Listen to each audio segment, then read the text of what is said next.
एक रहस्यमयी कमरे में। थोड़ा ठहराव। एक जिन गहरी नींद सो रहा था। चारों तरफ हल्की खामोशी, जादुई धुआं धीरे धीरे तैर रहा था।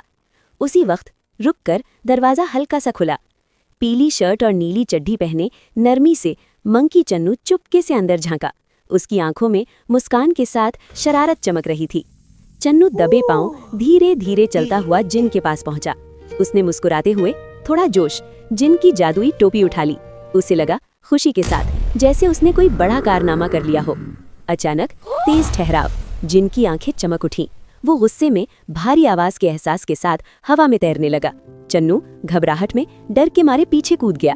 तभी जादुई असर, एक तेज जादुई रोशनी फैली। धुएं के बीच रहस्य के साथ जिन अचानक गायब हो गया। चन्नू हैरानी से इधर उधर देखने लगा और तभी लंबा ठहराव। एक नहीं बल्कि 2 मंकी चन्नू वहां खड़े थे। दोनों हंसी के साथ एक दूसरे को देखकर जोर जोर से हंसने लगे।